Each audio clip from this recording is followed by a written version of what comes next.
If you're a class governor here, please raise your hand. If you're a class governor,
okay, so the class governors have been made co-hosts.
Good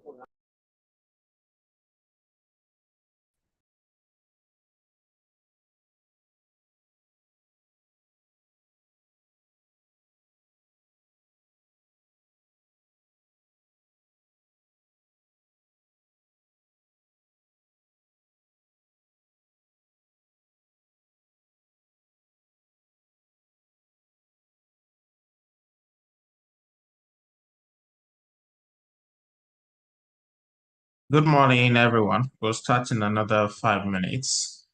We need to be sure that those joining on YouTube are able to do so. And we need to achieve that first. We need to set it up properly. Okay, thank you.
Mm.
American. Okay?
Good morning, everybody. Can you hear me? Good morning, sir. We can hear you. Good morning, sir. We can hear you. Good morning, sir. Okay, so we will Good morning, start. sir. Good morning. We'll start right now. Good morning, sir. Good morning, everybody.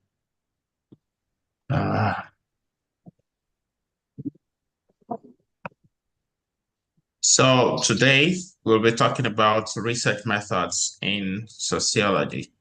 And the first thing I think we should do is try to have a common understanding of the word research. What exactly do we mean by research? So we can define research as a systematic and structured process. And if we say systematic and structured, it means that there is usually a design.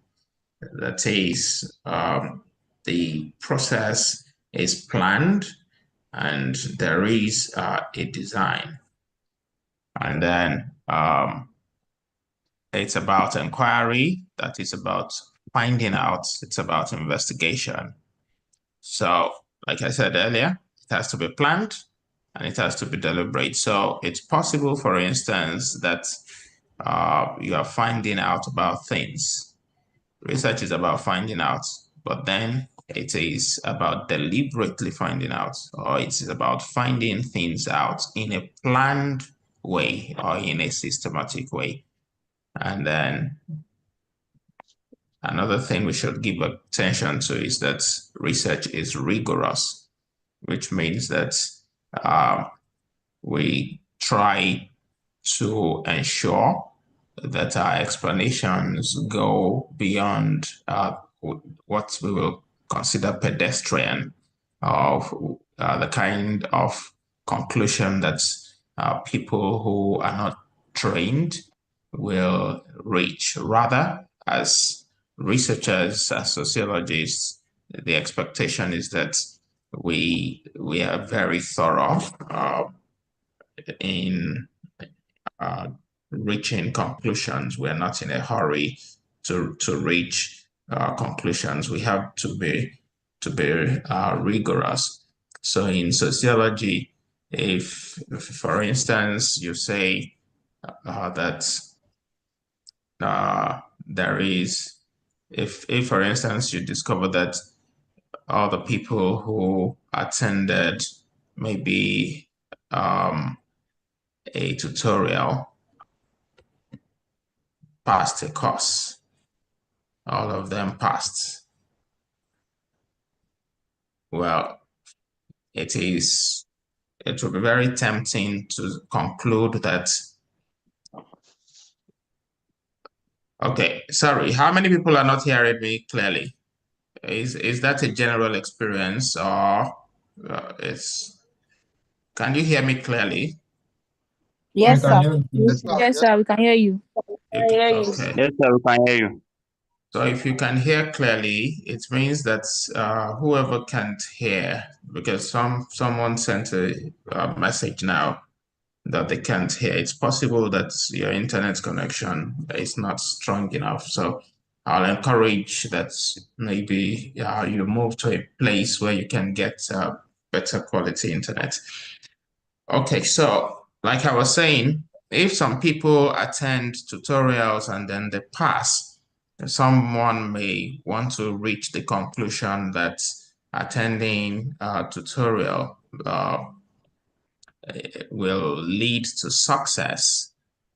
Tamilore, your hand is raised. How can we help you, Tamilore, quickly? We don't have so much time. Tamilore Adu, is this person here? Oh, they're ghosting. Anyway, I'll move on. So if okay, so yes, we may be tempted to say if you attend tutorials, then you will pass. But the question that a rigorous analysis will also ask is, what about those who passed without attending the tutorials? That's a question we want to ask.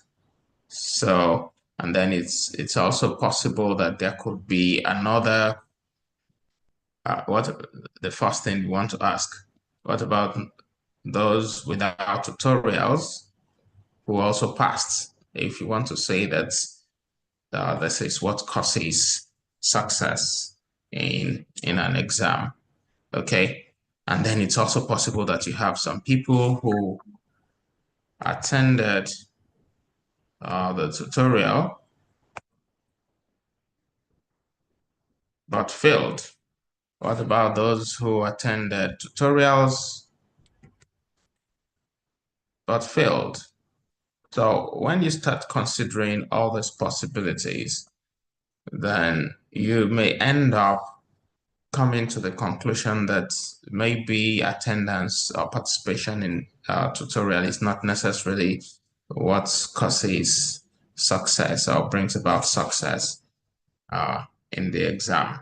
And then it's also possible that those who attended the tutorials, it is possible that those who attended the tutorials are the very bright students. So that is, they have high IQ. High IQ. So if that is the case, that is, if the case is that those who attended the tutorials have high IQ and those who did not, the no tutorial people, maybe they have low IQ. It is possible that the variable that is responsible is the IQ.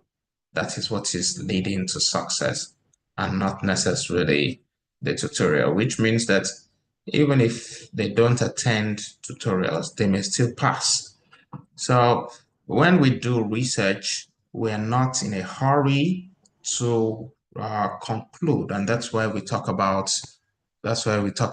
rigor in sociological research. We consider all reasonable cause for doubts. That is, we are thinking about possibilities around why what looks apparent may not be true or may not be the reality. Okay, so for those reasons, we will say that sociological research has to be rigorous. We don't do research, we don't reach conclusions the way other people who look at social issues reach conclusions. Rather, we subject the data that we have collected to rigorous analysis. Sometimes we subject them to statistical analysis that will help us arrive at very reliable conclusions. Okay, so that's about research. So research itself is systematic, it is structured, and it is okay. So essentially, research is an investigation, or you could say it's an inquiry. That is, it's a process of finding things out that is systematic, that is structured, and it involves collecting data. But the data collection, or the collection of data, has to be planned and it has to be deliberate, which means that it is not something that happens accidentally or in a haphazard manner. And then the analysis, the process of using or applying the data collected to our research questions, that process itself has to be very rigorous. Okay, so why exactly do we do these things? We seek to understand social phenomena so that we can predict them. And I say this with some caution. It is not in every case that we can predict, but sometimes it is possible to predict. There is a measure of predictability in social life. And so we're interested in predicting and we're interested in controlling. For instance, we know that if people are poor, there are certain health outcomes that we expect to see. If people are poor, for instance, if you have poverty, it may affect your ability to maybe enroll in school and attend classes. It may affect your ability to enroll in school and attend classes. And it may affect your maybe overall educational outcome. So to some extent, we can predict that poor people will have challenges with their education. Okay, so if we're able to predict, then we can control by putting in place policies that will help us address specific social problems. For instance, now we can be talking about student loan, because we know that poverty can negatively affect education. When students should be in school, when they should be having classes, they may be working. And that will mean that they have less time for their education. They have less time to read, less time to do their assignments, less time to concentrate on their education. And if you have less time because you're working, it means that your performance may be poor. Let's go. Okay, so because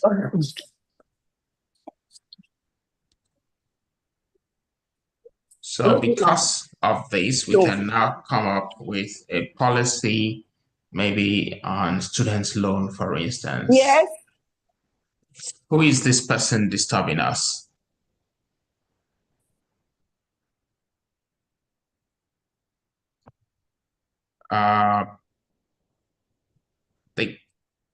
The co-hosts is, if you discover that anybody is not muted and the person is disturbing, yank that person off, remove them. They should not disturb us. Co-hosts, I hope you're listening. They shouldn't disturb this. They should not disturb our class, please. Okay, sir. Okay, so based on this, we can now be talking about the student's loan. So we can control some of these things based on the information, based on the evidence that we have gathered from our research. Okay, it's important that we are familiar with certain key concepts. And so in research, we talk often about research design. And if you're talking about research design, you're talking about that overall blueprint or plan or structure for doing your study. Okay, what is your plan? So it's like the design, the architectural design, if you want to build a house. So if you talk about your research design, you're talking about that overall plan for conducting your study. That plan should be clear on the purpose of the study. The study may be designed to explore. For instance, if there is something that we don't know anything about, maybe the culture of a particular minority group, we want to know how they live, what their norms are, how they do things. We don't know anything about them, then we can conduct an exploratory study. It's also possible that you have a descriptive study, which means that that study is designed to provide description about a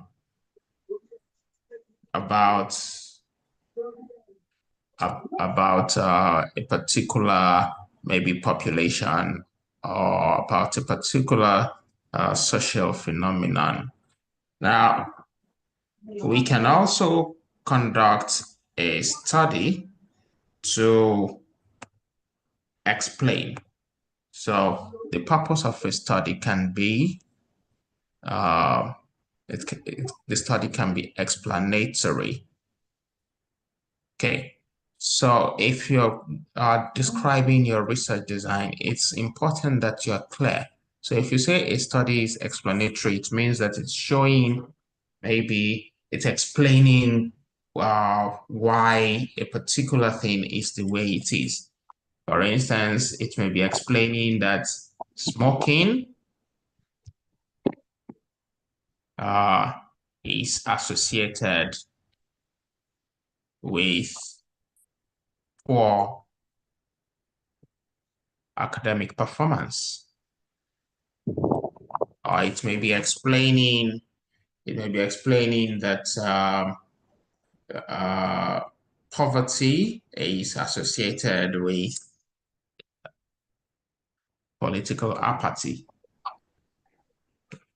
It may be showing us that there is an association between level of education and vulnerability to vote selling.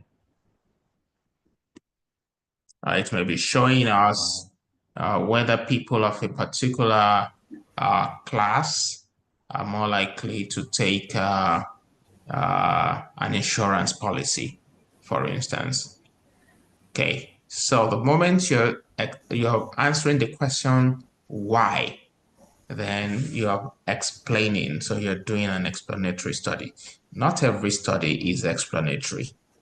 Some will just explore, some will just describe, but it's also possible that we have a study that is explanatory, that provides explanation.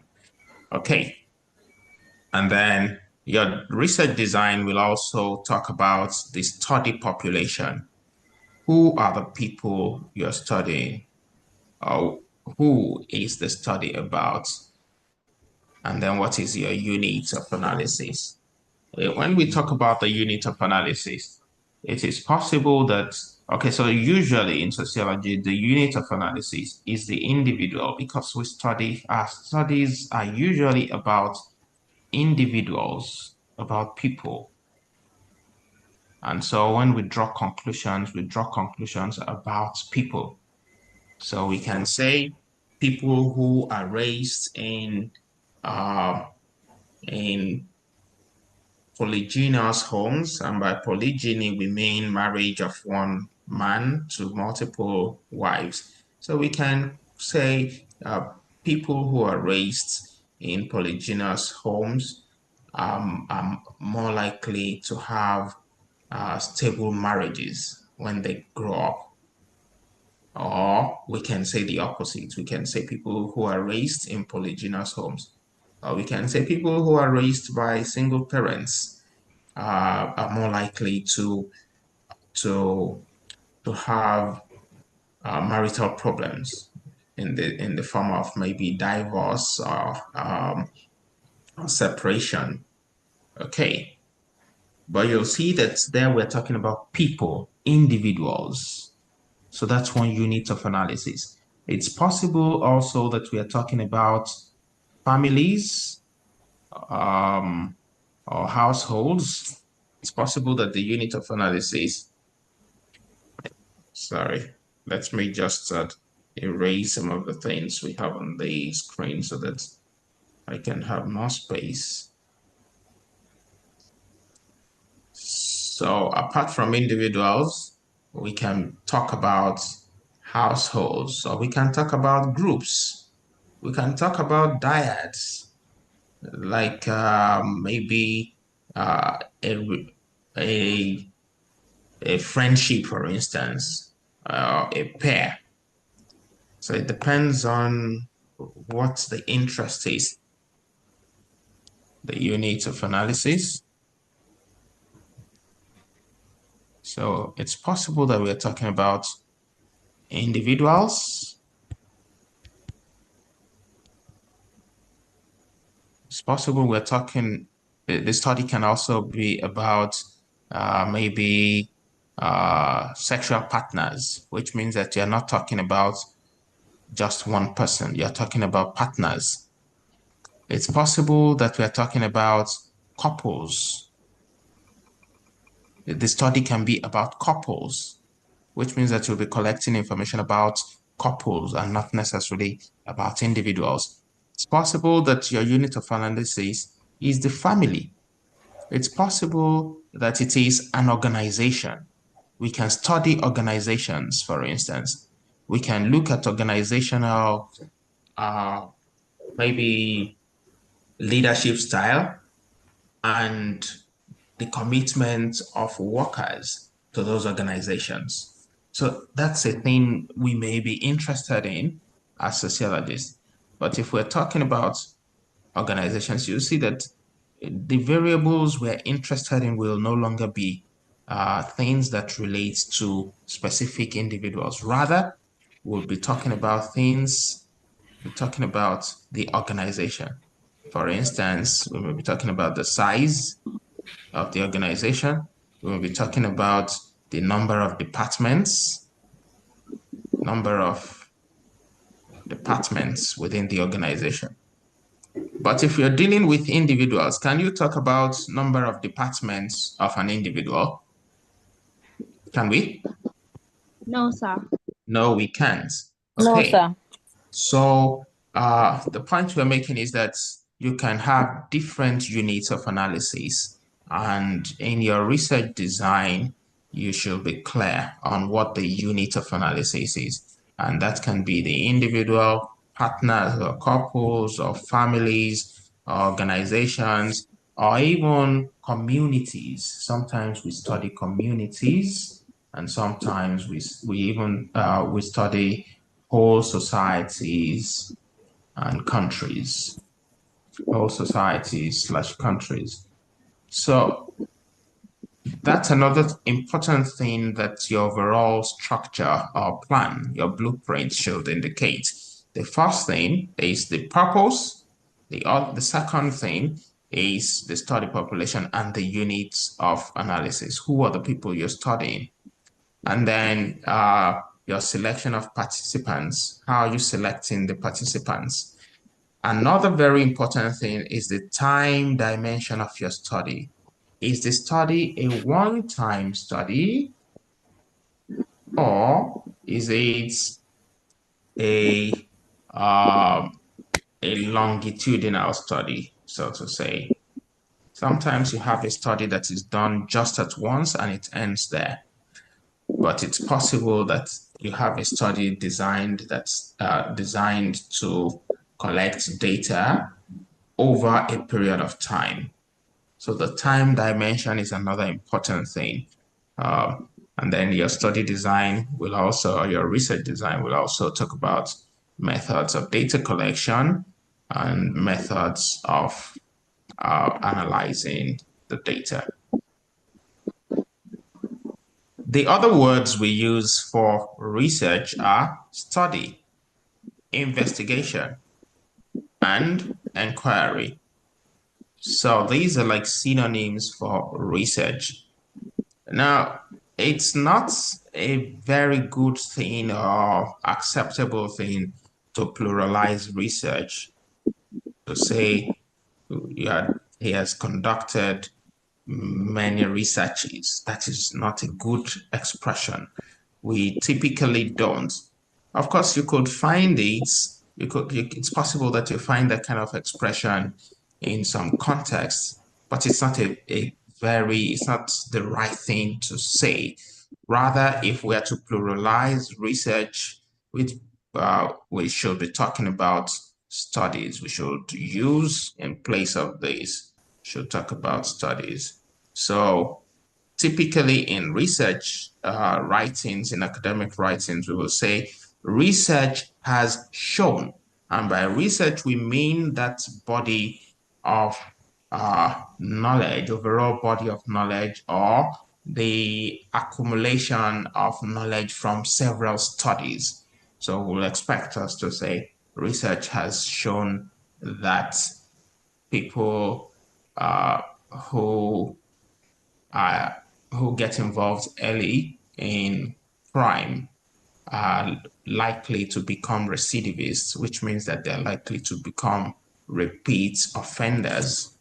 Okay. And if you don't want to say research, if you say research, that will be correct. Research has shown this. The next thing you want to say, if you don't want to say research, say studies have shown.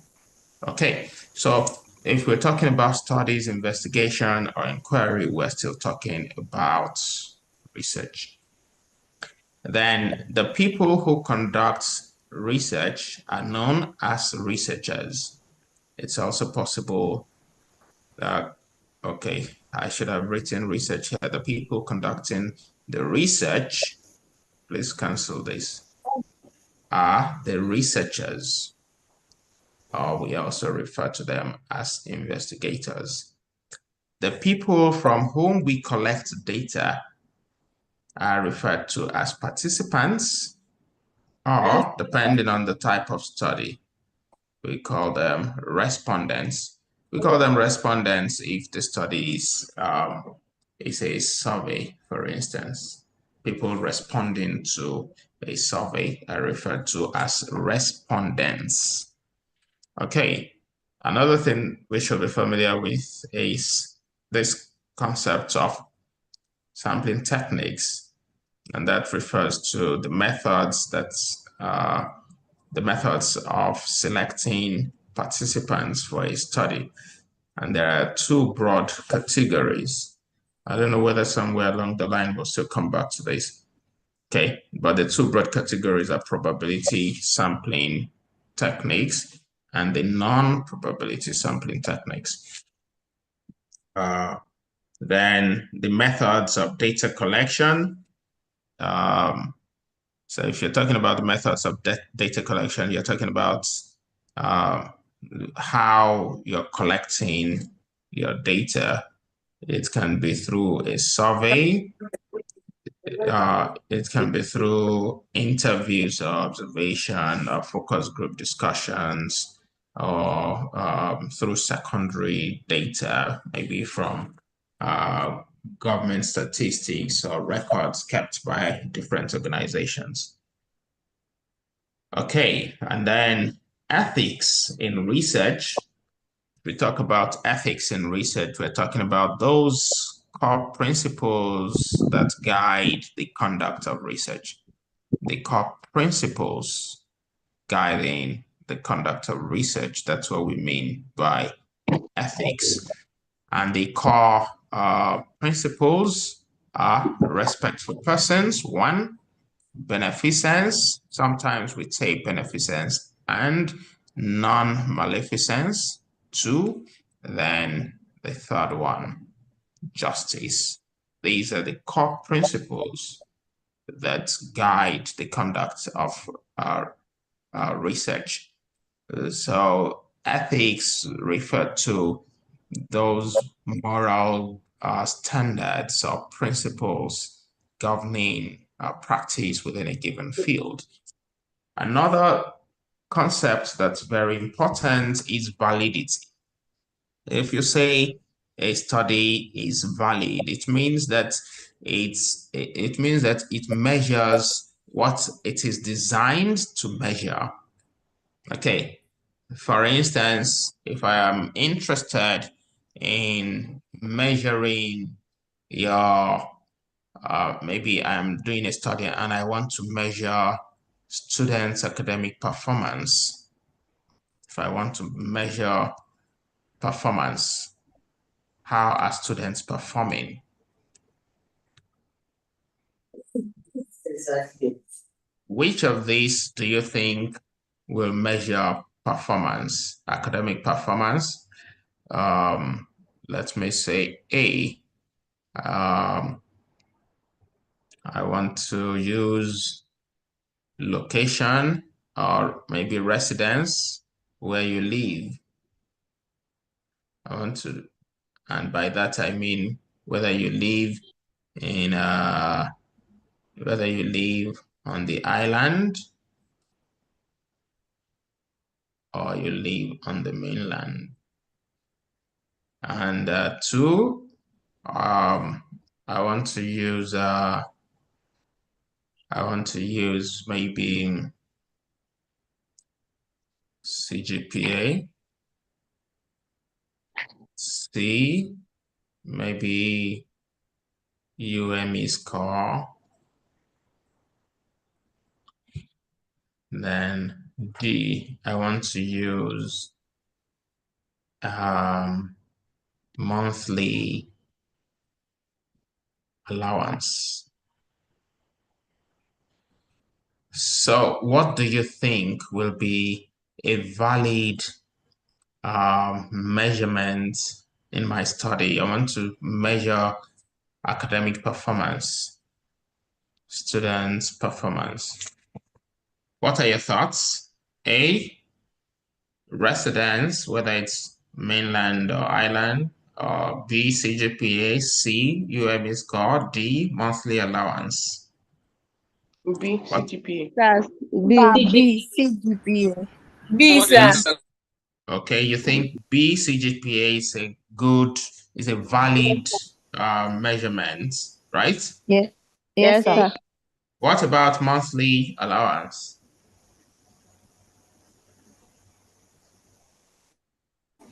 Sir, it doesn't concern the students. Monthly allowance doesn't concern the students' educational, progress. So I feel like it's either CGPA or UME score. Okay, so I agree with you.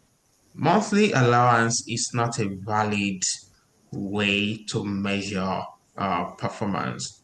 So if we talk about validity, we talk about the extent to which a study accurately measures what it claims to measure. So if the study says we're measuring academic performance, and then, okay, so let us assume that I want to measure academic performance. I'll give you another example. Excellent.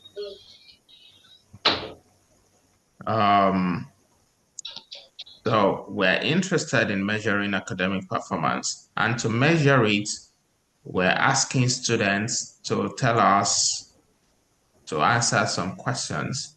I want to know from your opinion what you consider valid.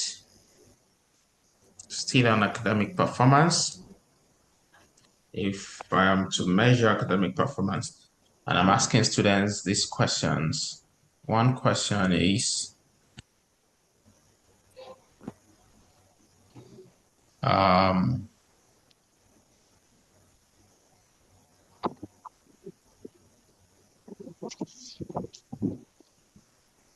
what is your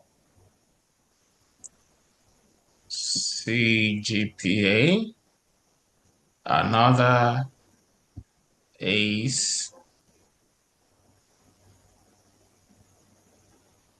how do you rate your academic performance?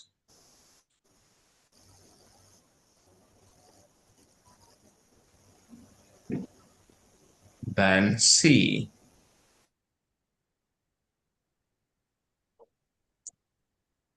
who is the best student in your class?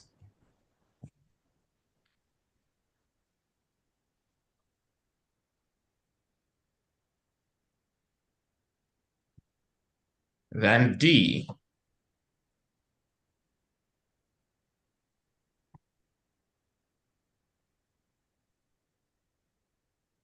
obtain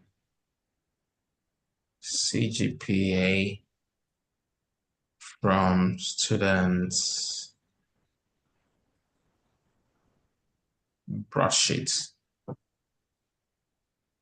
So what do you think is a valid way of determining students' academic performance? First, do you want to ask the student, what is your CGPA? Or do you want to ask the student, how do you rate your academic performance? Or you want to ask the students, who is the best student in your class? Or you want to obtain the CGPA from the student's broadsheet? What do you think is a valid way of measuring academic performance? Obtaining CGPA from students' broadsheet. Sir, it is B. That would be How better. do you rate your academic performance? Okay, Yes, sir. obtaining the CGPA. Why not A? So this is what you have chosen. Because students can just lie about their CGPA. Pardon? Yes. Don't like Because they can just lie about their concerning CGPA. the students There might is no, just it's not unnecessary mark, like they can just lie about their CGPA and not give you Okay. valid outcome. As an Sir, accurate code of their CGP. Okay. sir, my So, question. so if you're talking about validity, you're talking about measuring or accurately measuring what you intend to measure in that study. Okay. And that's very close to reliability. So if you say a study is reliable, it means that it is consistent. That is, if for instance you are using a scale, if you step on a scale now and you measure 75 kg, if you step on that same scale a minute later and you see 85 kg,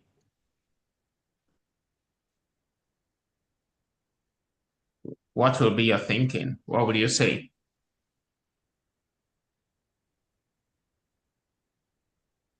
Sir, please come again, please. The scale is Yeah, false. come again. If you step on a bathroom scale and it gives you 75 kg, you step down. A minute later, you step on the same scale and it shows you 85 kg. What will you say? What will be your reaction? Sir, The scale the scale is false. The scale is faulty. Okay, you'll say that scale is faulty. It's not Okay, dependable. it is not dependable. The correct word actually is that it is not reliable. It lacks reliability because it is not consistent, which means that it can give you this result now and then give you a completely different result at another time. Now, as much as possible, we want to design our studies to be valid, that is to measure what we want them to measure, and to do so reliably, that is consistently, in a consistent and dependable way. So if someone decides to repeat your study, the person should find the same results. But if I follow all your steps and I repeat the same study and I get a completely different result, then that is not a reliable study. Okay, and these are things we strive for in research. We strive to ensure validity, that is, to ensure that that we measure those things, those variables, as accurately as possible that we set out to measure, and also to measure them in a reliable way, which means that we're designing our study such that there is consistency. But if you do your study in such a way that today you can get this result, tomorrow you can get the exact opposites, then that study design is flawed. It's not a good, it's not a properly designed study. Then what is generalizability? That's the extent to which your findings can be applied to other populations. So if, for instance, I conduct a study and I find that if I find that where students live, whether on campus or off campus, affects their overall academic performance, it's possible that I studied only sociology students. If the result is true for accounting students and for economics students and for psychology students, then I'll say that it is generalizable. But if it is not true for other populations, if I am not able to generalize it, then it will say that it is not generalizable. Okay, so that's what we mean by generalizability. Then operationalization, that just tells us how we measure variables. So it's possible that we have, and often many of the variables in the social sciences are abstract concepts. So, for instance, you could talk about prejudice. But if I say prejudice, can anybody see prejudice? No. Or if I say attitude, attitude cannot be seen. Or if I say, if we talk about apathy, apathy cannot be seen. But as researchers, often we have to conduct studies on concepts like this, like apathy, like prejudice, like attitude. And then the question is, how are we going to measure them? So our way, or the way we define these different concepts in our study is what we call operationalization. That is our blueprint for measuring those variables. For instance, I can measure apathy by, say, involvement in or participation in registration, or participation in voter registration, participation in election, and so on. So if I can score them, for instance, it's possible that I score these things, and if they are scored, then I can, that way I would have operationalized apathy, because I can now have maybe an apathy score. If you look at health, for instance, if we're talking about health, it's difficult to really measure health, or to measure health status. But it is possible for us to operationalize health status of nations by looking at maybe life expectancy. If we're talking about maybe political freedom, then we may want to look at maybe freedom of expression, ability of members of a country to object to government policies, and their rights to protest and things like that. We can use such measurable things to measure a concept that in itself is abstract. So the process of defining the measurement of such variables is what we refer to as operationalization. Okay, it's possible that we classify research under quantitative and qualitative. There are other ways of classifying research. We can classify research as pure research and applied research. If we say pure research, then we're talking about research that is done just for the purpose of knowing. We just want to know. But if we say research is applied, it means that research is designed to address a specific problem in society. So if applied research, in the past, people could do pure research. You're doing research for the sake of knowing. But now the world frowns at pure research because it is believed not to have any real value. And that is considered a problem. But applied research, yes. But we could also think about research in terms of, so this is about application, whether it can be applied to a particular problem or not. But it's possible to look at research in terms of the type of data that we collect and how we hope to analyze the data. If we classify research based on that, then we will have quantitative research and qualitative research.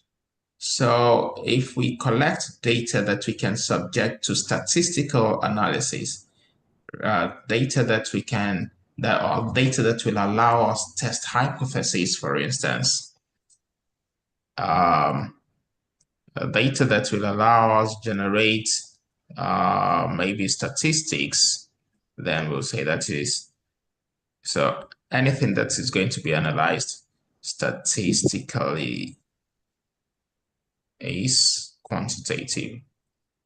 And I should let you know that the difference or the line of demarcation is very thin.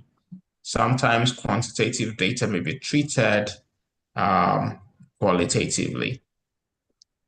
But if the idea is to do interpretative analysis, then we will say we're doing qualitative analysis. We're doing qualitative research. Okay, so usually qualitative research will involve interpretative analysis, while quantitative research will involve statistical analysis. So any study that gives us the opportunity to test hypotheses, to provide, to use maybe descriptive statistics or inferential statistics, will be considered quantitative. But if what we're doing is interpretation, we're reading through text, for instance, or we're looking at other forms of data like images, and we're trying to seek meanings. We're looking for meanings in those data, then we'll say we're doing qualitative research. And then it's possible that your study is designed to combine both quantitative and qualitative techniques, in which case we'll say that you're using a mixed methods design. Sometimes this is also referred to as triangulation. When you say you're triangulating, it means that you're getting information from multiple sources, and then you're seeking to reach to get answers to your research questions based on information from multiple sources. So that's what we do when we triangulate or use mixed methods. So you know what a triangle is. A triangle will have 3 points that are connected. So if you say you're triangulating, it means that you have multiple sources of information so that you can cover the entire ground, so that whatever one method, whatever information you can't get from one method, you can get from another method. For instance, I may be interested in knowing how many people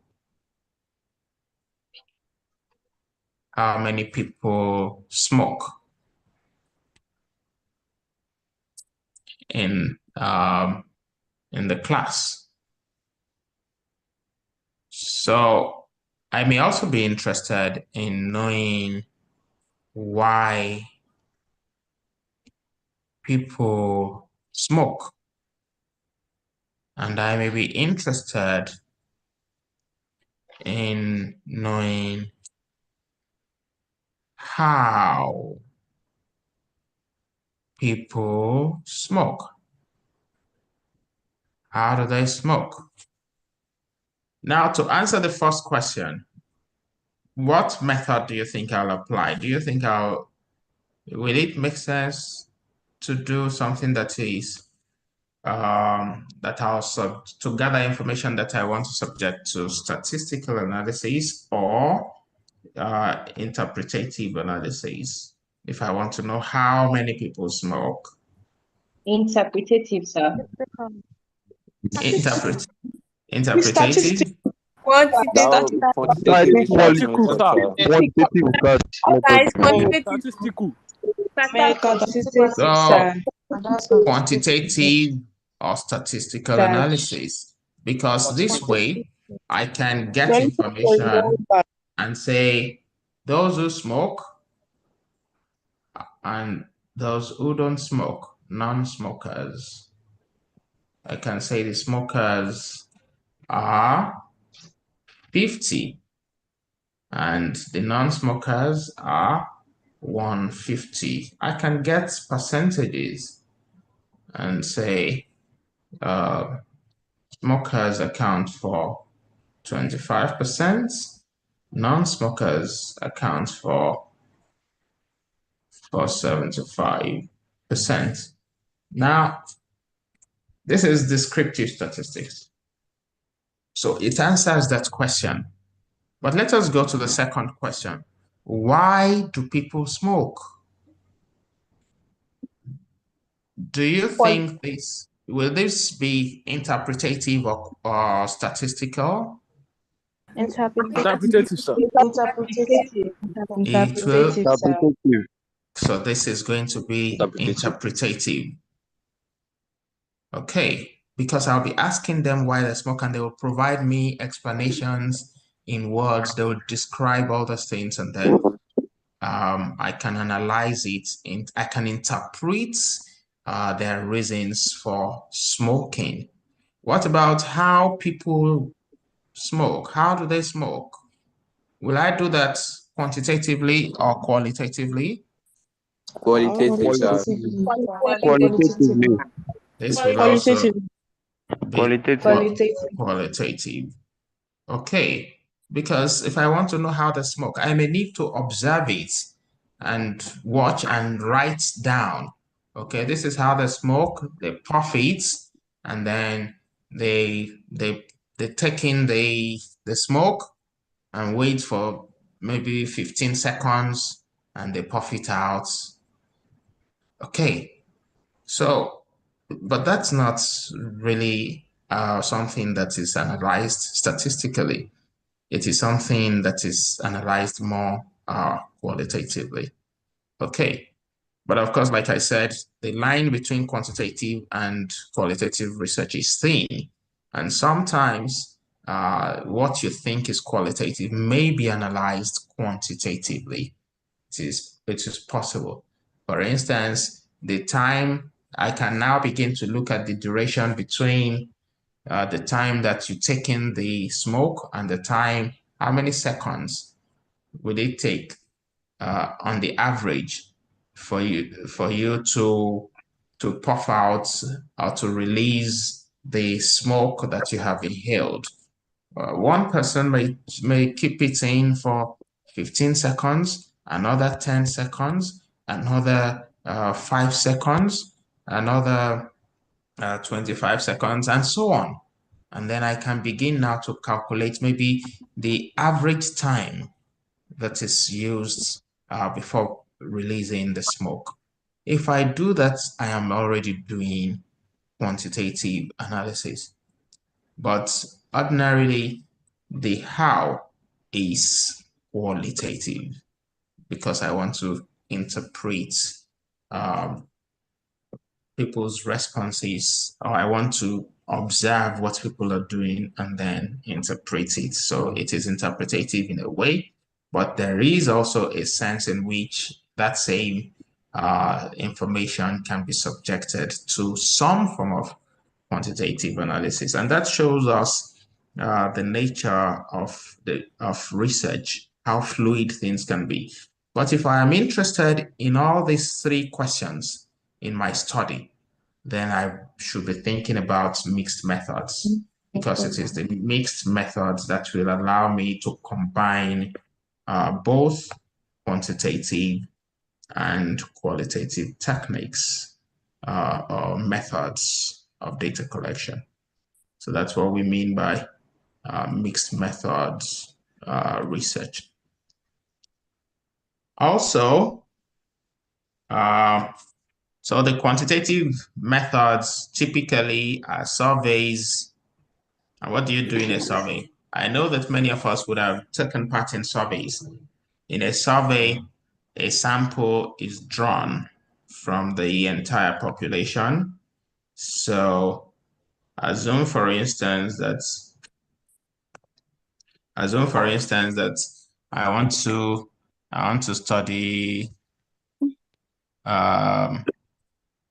let us assume I'm interested in studying students in the department of economics, and let us assume that there are 500 students, and then let us say 1, 2, 3, 4, 5, 6. Let's assume there are 600, each figure here representing 100.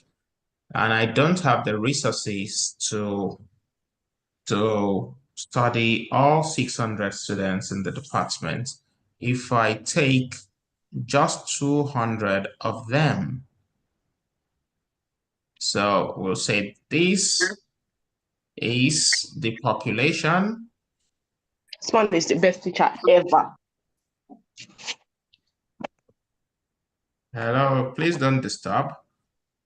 This is the population, that is all the students in the Department of Economics. They make our population, but we can't study all of them. So we're going to select only this part of the whole. That part becomes our sample.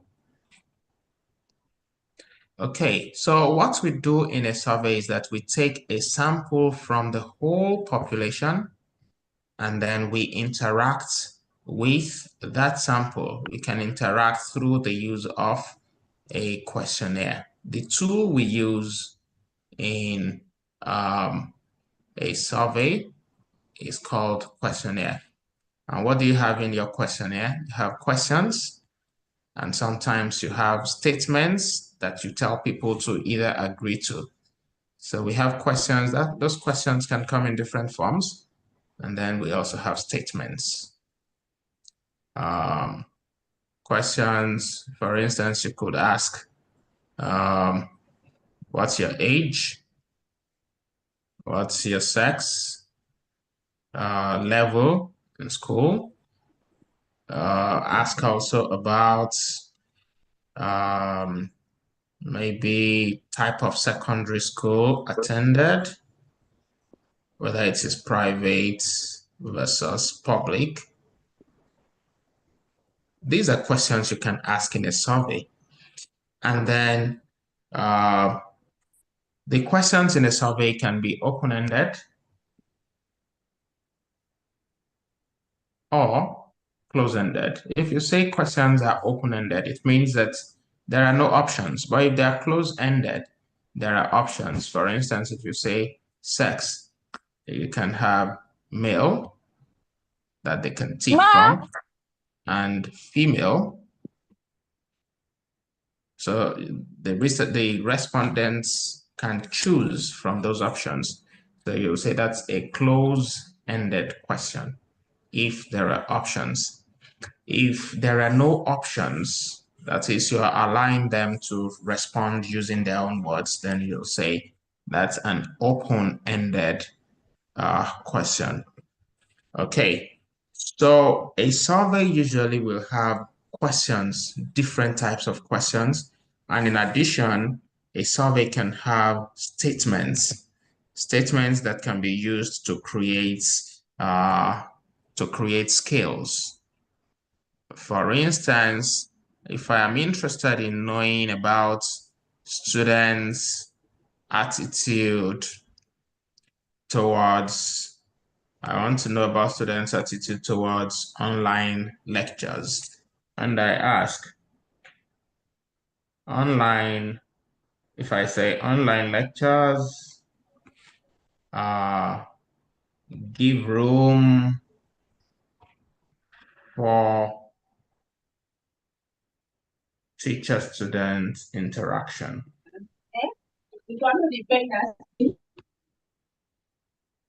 Okay, if you look at this, you'll see that this is really not a question. It's a statement. And so we will ask the participants, that is the respondents, we will ask them to tell us the extent to which they agree to this statement. So you could have responses like strongly agree, indifferent, disagree, and strongly disagree. So whatever they think is appropriate. Okay, one person may say, "Oh yes, I agree. It gives room for that student-teacher interaction." So you'll tick. If you think it's the exact opposite, you'll say strongly disagree. So you can tick strongly disagree.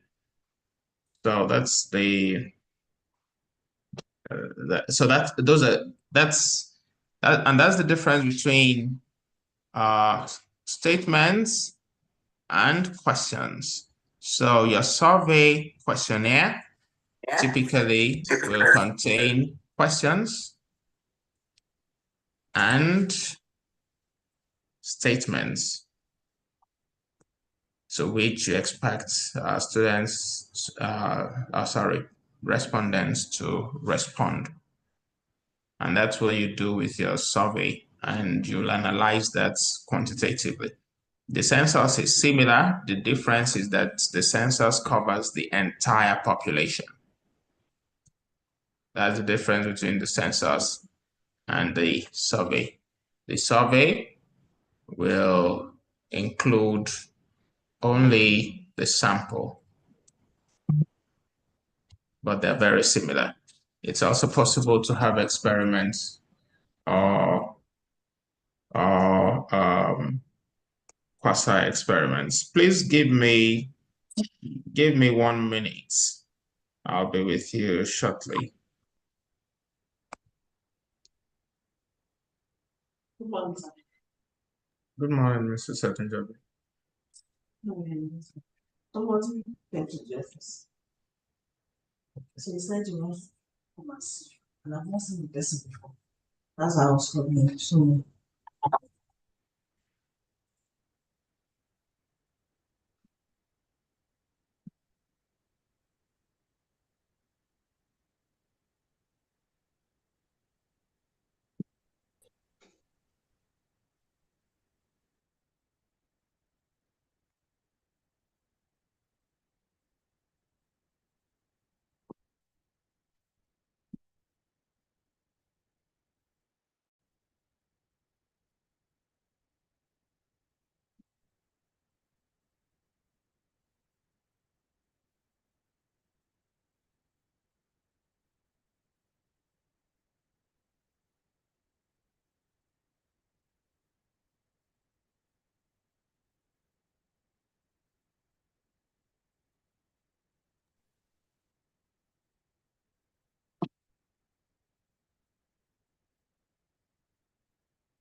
Hello?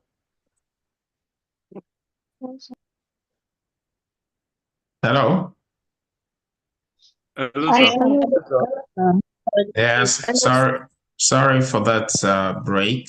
I had to attend to something urgent here. Okay, so I was saying that you could also have an experiment, and that will generate quantitative data also.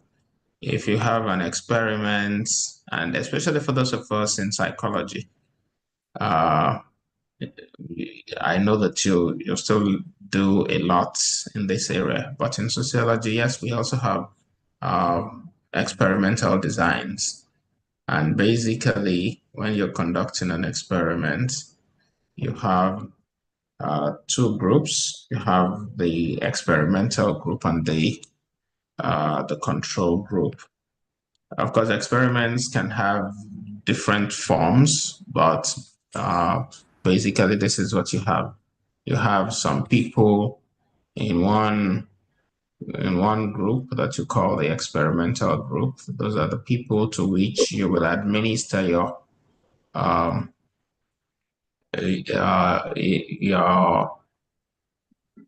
don't want to say exposure now, but your independent variable. Maybe we should even define independent variable. And then you have the control group that you give the placebo experience, that is. Okay, so for instance, let us assume that we want to know whether tutorials have any impacts on performance in exams, which means that in the experimental group, the people will be given tutorials. But these ones, we can gather them and give them. So when you say placebo, you're talking about an imitation of the drug that does not have the active ingredients. Please, we can't see your slides. Oh. Yes, sir, we can't see it, sir. Okay, just give me 1 second.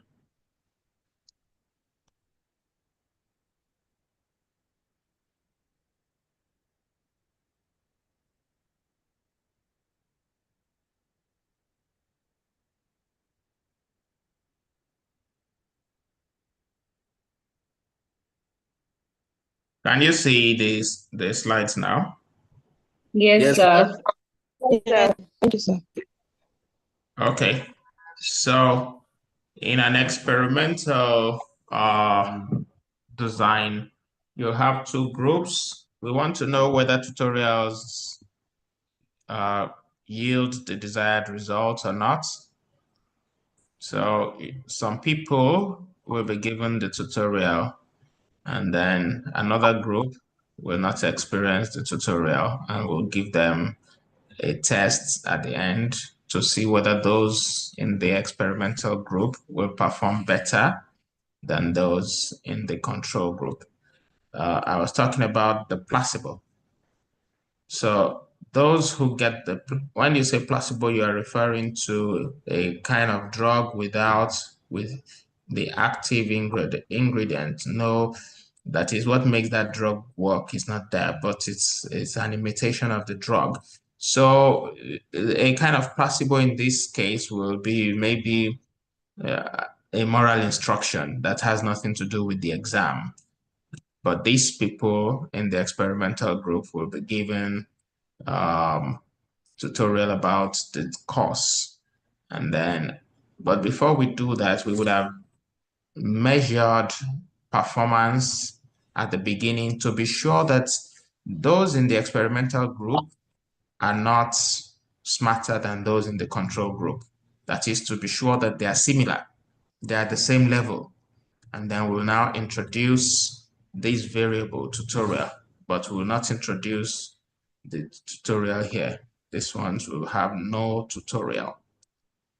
Then at the end, we'll give them another test and we'll compare their scores to see whether these ones will have a higher score. So if, for instance, at the beginning, the pre-test, if these ones have an average score of 40%, and these ones also have an average score of 40%, because that is what is ideal. They should be at the same level. Then at the end, if the tutorial works, maybe performance here could have increased to 60% on the average. If this one is like maybe 42%, which means that it could have increased still. We now want to compare those two scores to see whether they're significantly different. If they're different, then we can conclude that tutorial leads to improved academic performance, something like that. So that's what it is like. But it's also possible that you have studies that are qualitative. If you say a study, we have described that anyway. So for qualitative studies, you have maybe in-depth interviews. So if I want to understand why Boko Haram is killing, why Boko Haram members are killing people in the north, do you think a quantitative study can answer this question? No, sir. No, it can't. Okay, so maybe I want to conduct interviews. If I happen to meet the leaders of Boko Haram, then I want to conduct in-depth interviews with them. Okay, so if you're conducting in-depth interviews, that will generate narratives. And usually in-depth interviews will be open-ended. That will be, you won't give them options at all.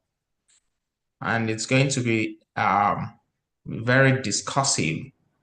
Then you will generate lots of text that you can now analyze interpretatively. Aziz, you were raising your hand. Do you have a question or something? Aziz Damilare, quickly. Aziz Damilare, do you have a question? Yeah, I'm speaking over. I didn't know you couldn't hear me. Sorry, sir. Yeah. Please. Hello. So I have a question, and on this, I think it should be this last one you're talking about, the why Boko Haram members are killing a lot. I think it should be a mixed method of research. So, but okay, and then I wanted to ask a question concerning when you were talking about the Hello, Damilare. analysis. Hello. You think it's going to be mixed methods? Yeah. Okay, what and what will you mix? What are you going to combine? The combination, okay. I think it should be of the hypothesis and then the analysis and interpretation with statistics as well. Okay, so my question is, what part of this will you address with statistics? Okay, I will start with, okay, I will actually think about the hypothesis at first, because I think that should be a result of the causes of why there is a killing in the north. And okay, hello, Damilare. Yes. So we just want to answer the question, why? We want to know why. Okay, and to answer that why question, the appropriate thing will be qualitative.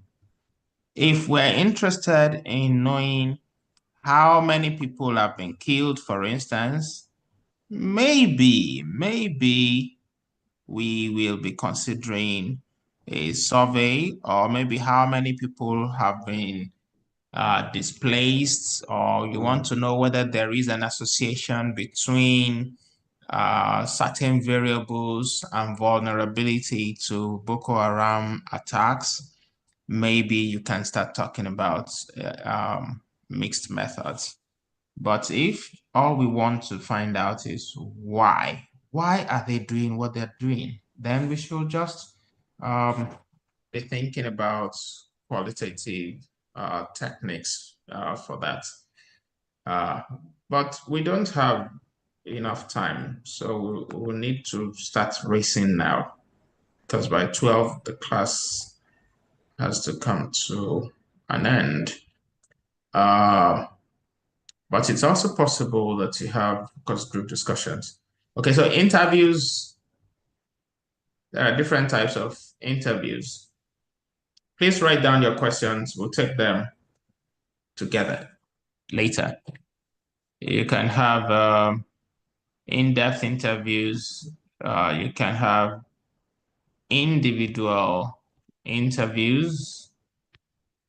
You can also have dyadic interviews. That's interviews with a group. You can also have a group interview that is more than 2, that is 3 or more. You can also have what we call the key informant interview. And the difference between the individual interview and the key informant interview, which we call KII, key informant interview. The difference is that here we are talking to informants and not necessarily the people or members of the study population. For instance, I may be interested in studying transactional sex,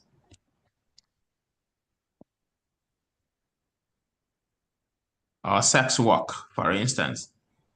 If I want to do a study on sex work, who are the members of the study of my study population?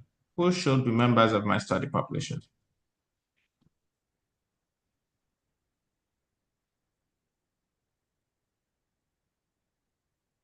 Who are the people I should be talking to? Who should be my participants? I'm doing a study on sex work. Sex workers. Sex workers. Sex workers. Okay, so maybe I should be talking to sex workers. Yes, I agree. Maybe commercial sex workers. But it is possible that I am talking also to informants. Informants are people who, by virtue of the position they occupy, are knowledgeable. They are knowledgeable. They know, they have knowledge about the subject matter.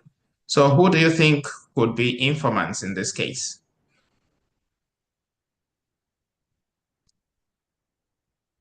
I am studying sex workers, but I want to conduct in-depth interviews as well as key informant interviews. Or something. You said? What if I study pimps? They are customers. You said? Customers. Customers Okay. of the sex workers. Maybe you want to study their clients. Maybe. Or maybe people who run those brothels. But people who are knowledgeable about the subject matter, they're called informants. Okay, so you can have different types of interviews, individual, dyadic, group, and then you can also have key informant interviews, which is still like an individual interview, but the difference is that you're targeting informants. It's also possible to have focus group discussions. If you have focus group discussions, in a focus group discussion, you bring together a group of people to discuss a particular topic. To have a focus group discussion, usually we expect you to put together a group that is homogeneous. You know the meaning of homogeneity. You have been taking classes in sociology. What do you mean by homogeneous? Similar in nature. Identical. Okay. So if they're similar, it means that if I want to organize a focus group discussion, I must put together a group of people who are similar. For instance, I can have female, I can have young females, but it will not be very good to have a group of teenage girls and mothers. Why?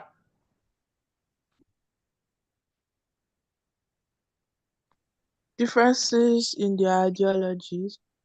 Okay, differences in ideology or differences in worldviews and experiences. You know, experiences will be different. Yes. Yes, sir. And also, mothers will be seen as authority figures. And if you bring mothers and teenage girls together, what do you think will happen? You want them to discuss. What do you think will happen?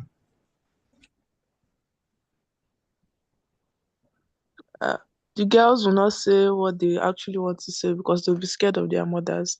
Excellent. The girls will not feel free to to share their experiences. They won't talk. Okay? So in a focus group discussion, the expectation is that you bring people who are similar, who have common features, so to say, who are homogeneous in a way. You bring them together to a discussion, and then there will be a facilitator and there will be a note taker. This facilitator is asking questions and people are responding. That's what you do in a focus group discussion. The group usually will be between maybe 6 participants and so it depends. It's possible to, but typically I'll say between 6 and 12 participants. If it says more than 12 participants, it's a problem. It will be difficult to manage that group. Naka, can your question wait, or must you ask now? I just wanted to just get a confirmation. Are you trying to say that this focus group now, for example, you mentioned mothers and young females. Are you saying that we shouldn't bring them together? It must be part. If we need a question concerning young females, like we should bring only young females. We shouldn't bring two different groups in order for them to feel safe to talk about what they are saying. Is that what you're saying about focus group? Exactly. Okay, sir. Thank you, sir. You can't bring apples and oranges together. You can't bring mothers and teenagers together. It is wrong. So if you want the views of teenagers, you have a focus group discussion with them. If you want to hear from mothers, you have a different focus group discussion with the mothers on a topic. Okay, then another qualitative method is ethnography. So an ethnographer usually will live in the community that they're studying and will immerse himself or herself in that community, will learn from his interaction with members of the community. So an ethnographer usually will be immersed And ethnography is used often when we study culture. If you want to study a people's culture, their ways of doing things, you want to understand their customs, you want to understand their practices, then you want to use ethnography. You can also use observation. In an observation, I mean, when you're doing observation, you're just using all your senses, your sense of sight, of hearing, of smelling, of feeling, and so on, of touch. All these things, you bring them. So you're observing, you're watching, and then you're learning. Observation can be participants, and it can be non-participants. So if you say you're doing a participant observation as a sociologist, it means that you're taking part in what you're studying. For instance, if you're studying maybe the culture of a drug cartel, it means that you have to join that drug cartel and observe the things they do. Now, you'll agree with me that that's a dangerous thing to do. So it won't be a good method if you want to study a criminal activity. Because one, if those people discover that you're studying them, they can hurt you, they can harm you, they can kill you. Also, if that cartel gets arrested by law enforcement agents, it will be difficult for you to prove that you're just studying, that you're not one of them. Okay. So participant observation simply means that you're taking part in what you're studying. And then non-participant observation means that you're studying a phenomenon simply by observing, but not participating in what you're observing. Apology, can your question wait, or is it very urgent? Is apology there? Quickly. Yes, sir. Sir, can we say participant observation is similar to ethnography? Yes. Okay, sir. It is very similar. Okay. Then there are several other methods. I just included photo voice. You can use, people can be encouraged to take photographs, for instance. Photo voice. People can be encouraged to take photographs that depicts different things, and then those photographs are brought to a discussion table. So you have something like either an interview or a focus group discussion to interpret or to think through the meanings that those photographs have. So if, for instance, we're talking about environmental degradation, and you want to use photo voice, then people can take photographs that best depicts environmental degradation. If you're interested in maybe sanitation, poor sanitation, then people can take pictures of maybe gutters that are dirty, not properly kept, and things like that. And then you bring those things to a discussion table or to an interview session, and then you discuss the meanings behind all those the pictures that have been taken. So these are qualitative methods. Like we've been saying, mixed methods will combine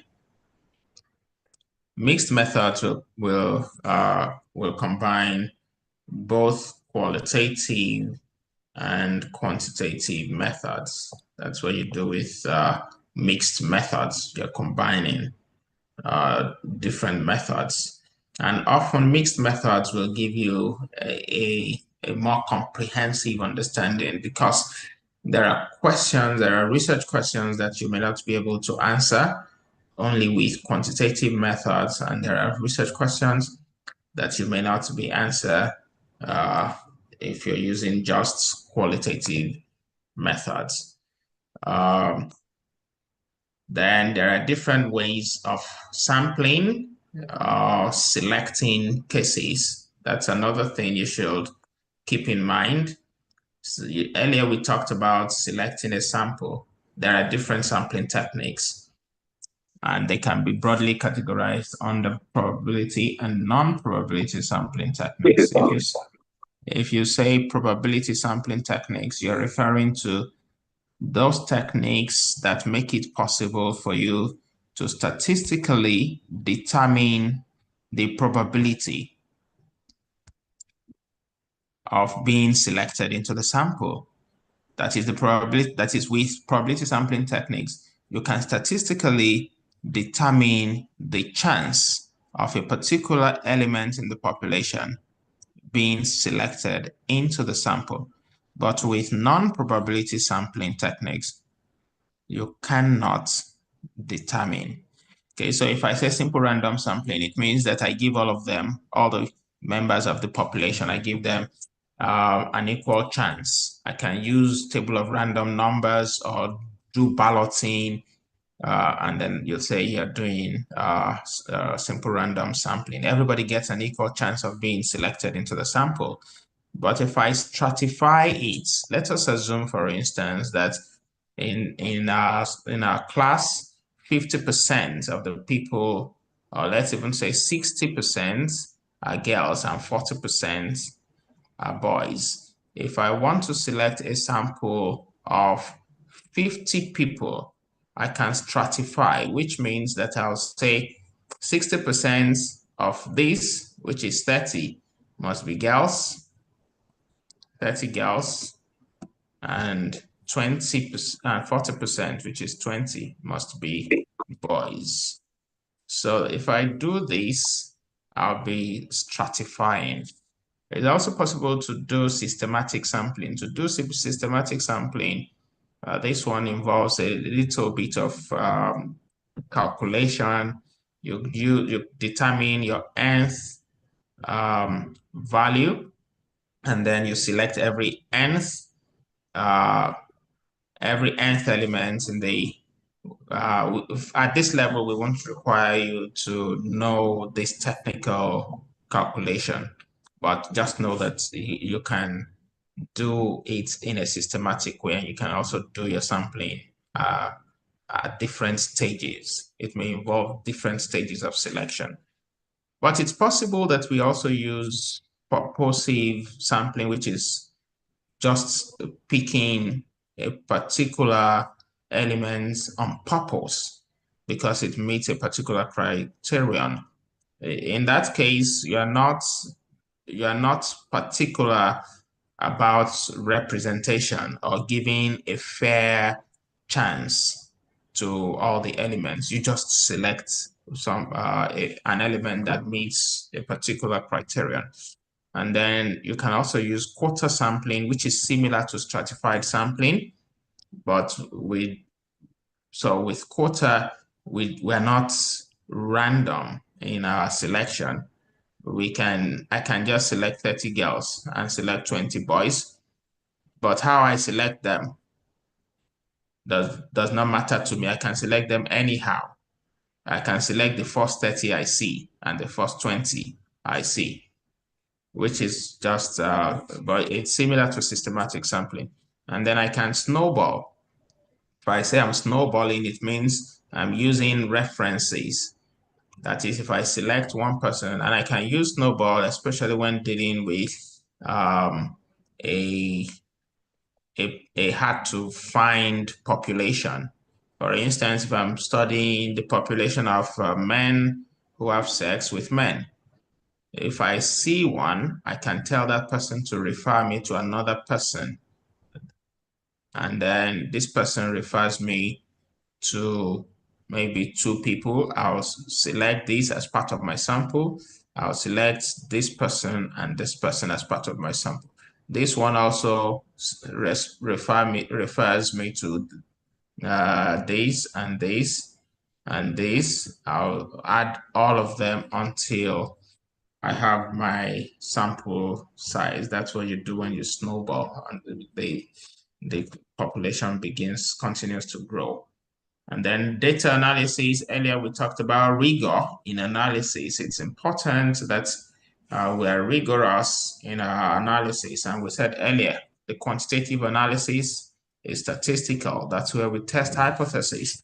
But qualitative analysis is interpretative. So we may be doing thematic analysis. Then we should also be familiar with ethics in social research.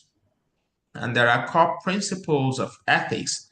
Respect for persons. If you're doing research, we expect you to respect the rights of people, respect their autonomy. You treat them like human beings because you respect them. Treat them with dignity. And then beneficence. Make sure that you minimize the risks in a study and you maximize the benefits. Okay, closely related to that is non-maleficence. That is, do no harm. When you do research, that's a major principle to consider. And then justice. Make sure that you are fair, especially in your sampling.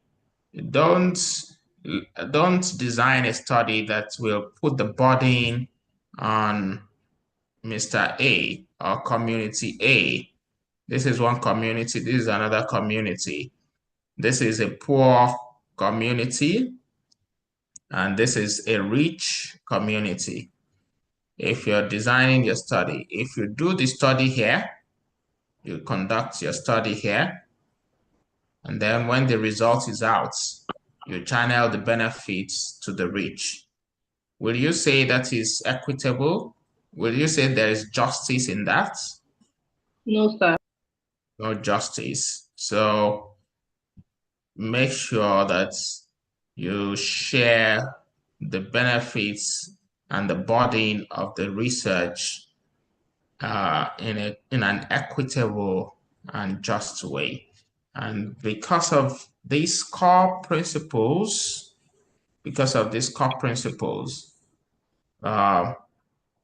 informed consent is key, which means that you should provide sufficient information to the participants and you let them know that their participation is voluntary. Don't compel anybody.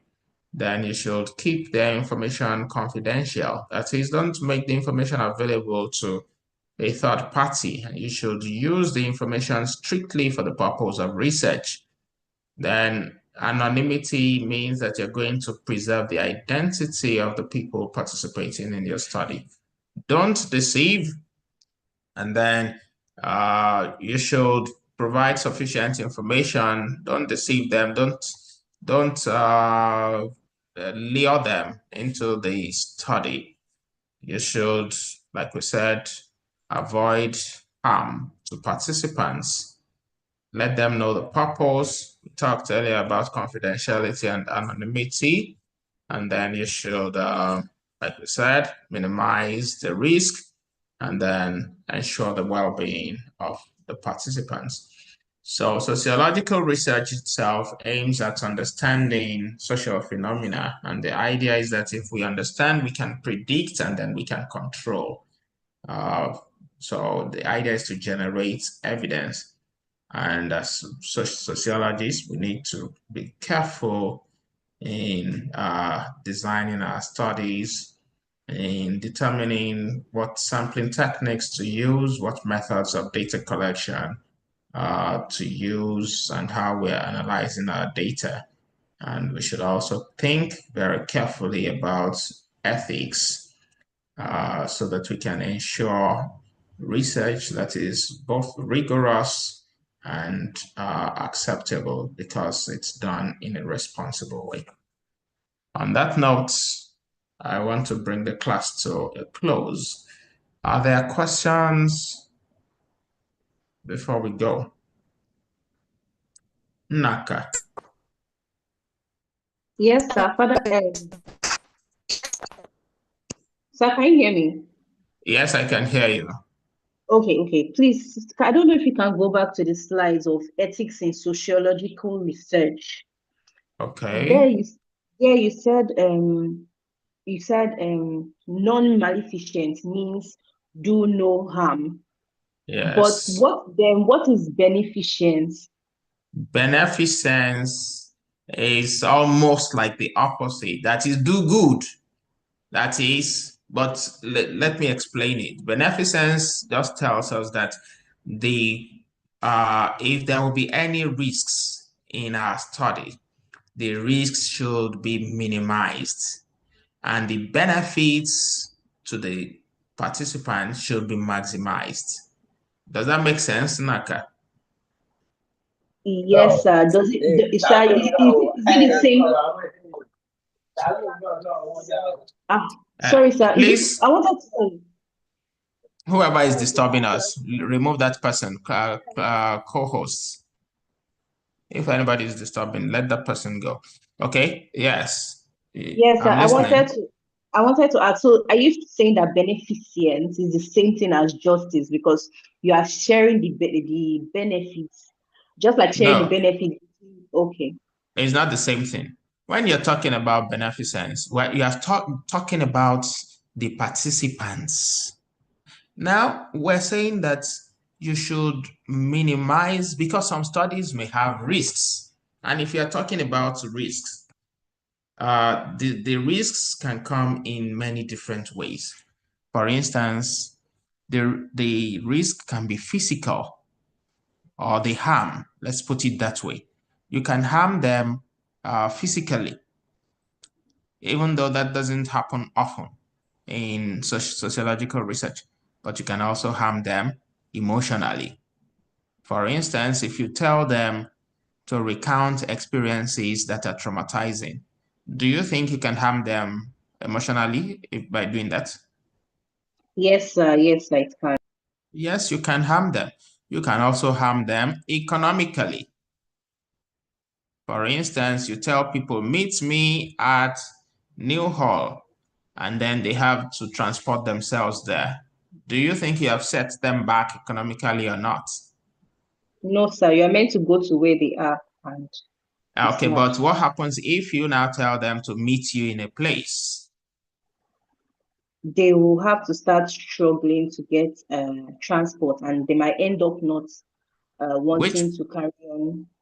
Which means that way you are hurting them economically. Are we together? Yes, sir. Or they can be required to do something that will cost them money in the course of a study. So that is also harming economically. The risk or the harm can also be social. If, for instance, someone takes part in a study, and in that study, the person now talks about their sexual activities, and maybe the husband hears about it. What do you think will happen to that marriage? Sorry, sir, come again, sir. What did you say? If you're conducting an interview or you're doing a study where people are talking about their sexual activities, and some of them married people, if their spouses hear about some of the things they have done, what do you think can happen? It can spring forth. They will lose their trust, or the marriage can start breaking. It can break the marriage. In fact, if you're talking about trust, you must be a very nice person. Typically, it's going to break the marriage. So the study itself can hurt people in many different ways, and it can even hurt legally, because someone can get involved in a study and then it will lead to litigation just because the person participated in your study.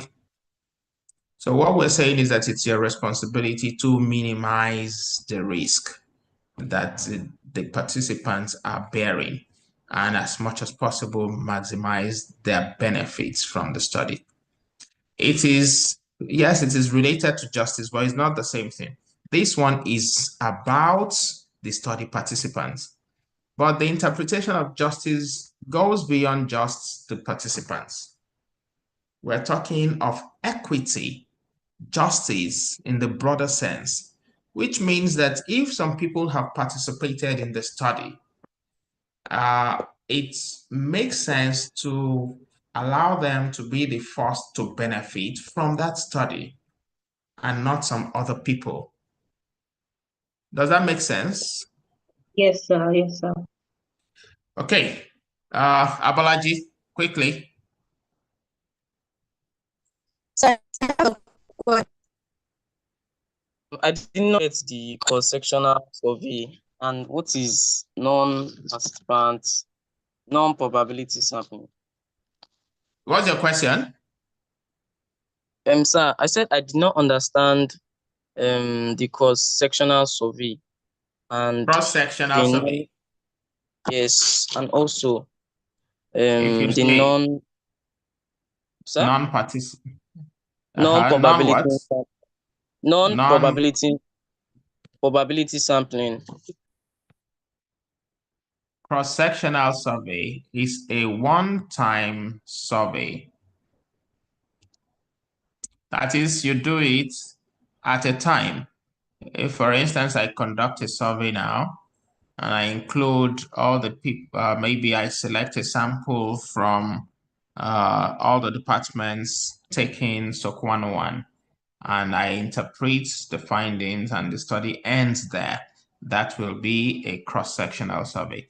But you can have a longitudinal study, for instance, that will take maybe a cohort and study that cohort over time. Maybe year one students this year, and then I move next year, I'll be studying year two. Those same people have moved to year two. Those same people, that is in, let's assume this is 2021. In 2022, I'm studying the same people, but they're now in year two. I'm studying in 2023, year three students, and so on. So if I'm studying a cohort, I may be asking the same question. I want to see the trend over time. That will be a longitudinal study. It is not a one-time study. But if I do a study and I end it, I just collect data once from a sample, that will be a cross-sectional study. Abalaji, does that make sense to you? Yes, sir. Non-probability, any sampling technique that makes it impossible for you to statistically determine the likelihood that somebody will be, or one element will be part of that sample, is non-probability. So if I do accidental sampling, imagine that I want to select someone from the class, from our class, and I just look at maybe the list of students, and I pick somebody that I like. Now, what's the probability that you are that person? Abalaji, can you determine the probability that you are that person that I'll select? No, sir. No, but if there are 10 people in a class and I randomly select 2, randomly in the sense that I am balloting. I have written yes in 2 places and rolled the papers, and then I've written no. And I tell all 10 to pick. Now, this is Bolaji among the 10 in the class. That's Bolaji. What is the probability that Bolaji will be part of the sample?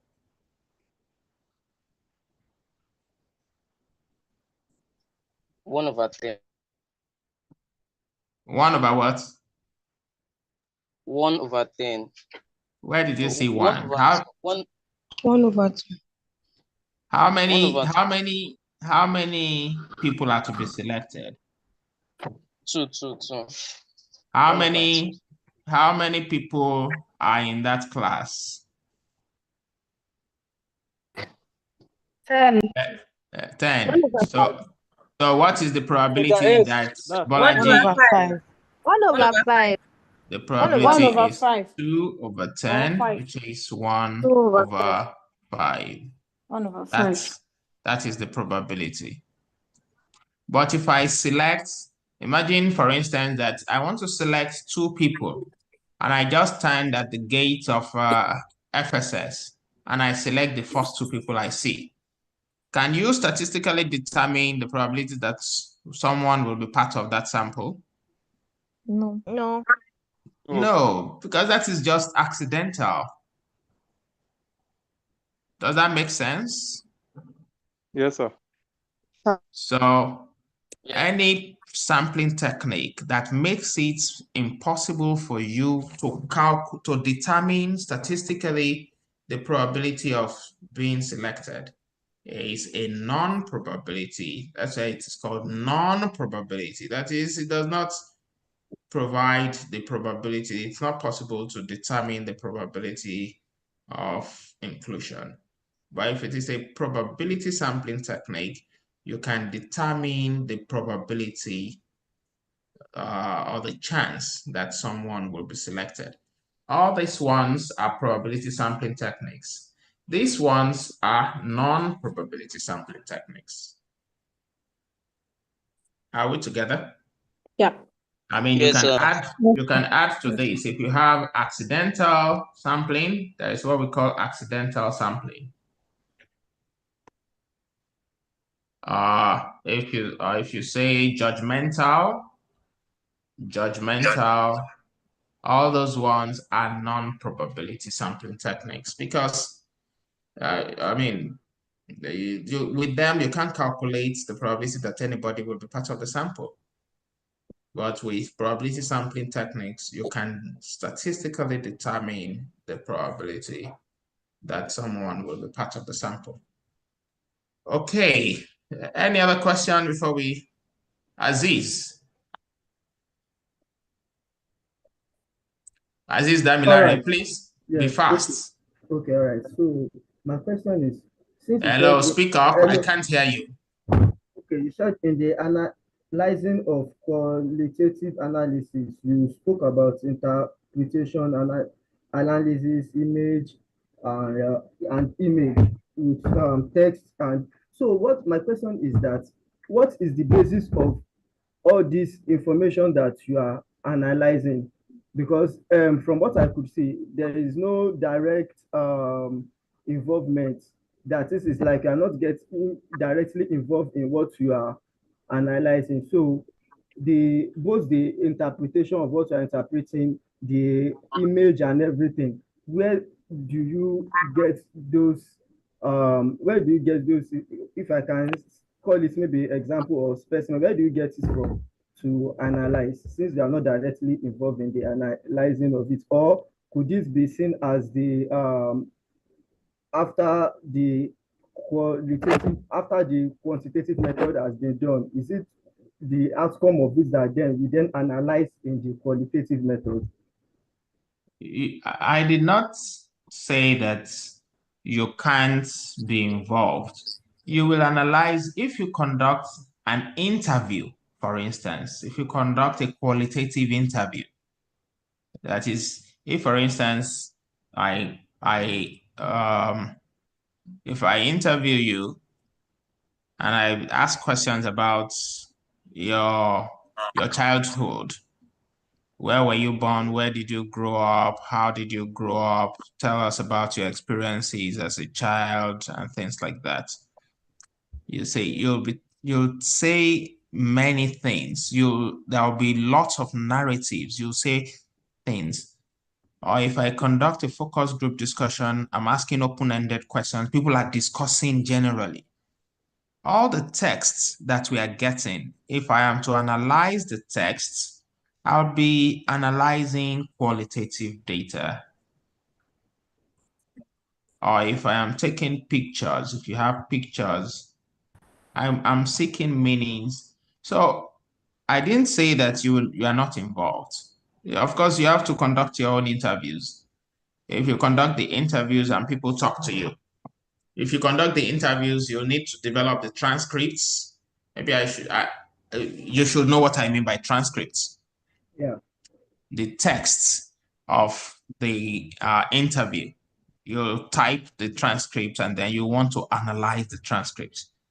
If you're analyzing all of that, you'll be doing interpretative analysis. Okay? Oh, yeah. Okay. Thank you. Okay. But if you do a survey or an experiment, you will also get data. But the data you will get will be the type that you can subject to statistical analysis, chi-square, mean, regression, t-tests, correlation analysis, and so on and so forth. Gideon. Okay, that is it. Okay. Good afternoon, sir. Good afternoon, sir. So my question is, when you're explaining how research methods are classified, you said they are classified. You said pure and applied classification. Then you also said they are classified into qualitative, quantitative, and mixed method. So I want to ask, how many are they classified into? Is it just two? There are 5. I don't get how they are classified. Like, I saw a question that they asked research as how many major classification. So they put 2, 3, and 5, and the answer was 2, and I'm quite confused. So it depends on how you're classifying. Okay, it depends on how you are classifying. But from what we have said here, you have quantitative research and qualitative research. And of course, you can combine methods. Okay. However, if you want to classify research, so Gideon, seek to understand. This should not just be about how you want to pass your tests or pass your exam. It is good to pass, but seek to understand. That's the more important thing. So if the idea is to classify based on maybe what you hope to achieve, that is, do you just want to know? Just want to know? We'll say that's peer research. If the idea is to apply to a specific problem in society, we'll say that is applied research. Okay. Thank you. So yes, I get it. So this classification is not the same thing as this classification. They're talking about different things. This classification is talking about the type of data you will generate. In terms of the type of data, whether you are generating data fit for statistical analysis or you're generating data fit for interpretative analysis. Is that okay? You, yes, sir. I get it. Thank you, sir. Okay. I think we have taken all the questions now and we can bring the class to a close.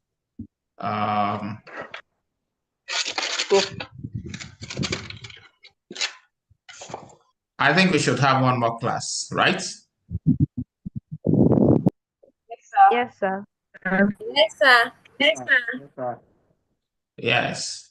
Have we covered have we covered?